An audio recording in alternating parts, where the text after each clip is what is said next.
तो हमें ये पता था कि पीटीएम्स हो रही है, बट वो इरेगुलर है या सही से नहीं हो पा रही, उसका मॉनिटरिंग नहीं हो पा रहा, इफेक्टिव कोई मॉनिटरिंग मैकेनिज्म नहीं है। तो हमने एक रोस्टर बनाया, हमने हमारे सभी 2000 स्कूल के लिए एक पीटीएम का रोस्टर बनाया, जिसमें हमारा सबसे इम्पॉर्टेंट जो रोल प्ले कर रहा था वो हमारे CACs थे, क्लस्टर एकेडमिक कोऑर्डिनेटर, जो स्कूल विजिट करते हैं, टीचर्स के साथ मेंटरिंग भी, इनको कोच करते हैं उनकी टीचिंग क्वालिटी इंप्रूव करने के लिए।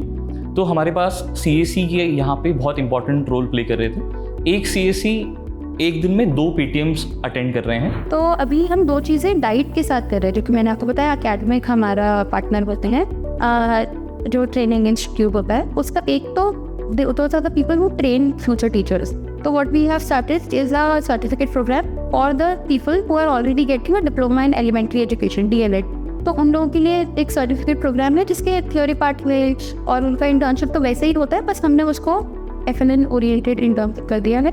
और उसके अलावा डाइट को रिसर्च करनी होती है, उसको हमने FNN ओरिएंटेड कर दिया है। तो बात यह है कि क्लासरूम में जाने से पहले ही FNN के नुआंसेस, FNN क्लासरूम किस तरीके का होना चाहिए, अगर वो सीख लेंगे तो हमारी जो इन सर्विस के टाइम पे जो मेहनत है वो थोड़ी सी कम हो जाएगी, अगर प्री सर्विस ट्रेनिंग थोड़ी बेटर हो जाएगी। So we started having one-to-one meetings with these demonstrators, whether they were master trainers or whether they were early adopting teachers, and we simply explained them, set the expectations that they are supposed to demonstrate the lesson plans and this is how they are supposed to do it. I would discuss each component of the lesson plan, and in this case also our YouTube videos came very handy.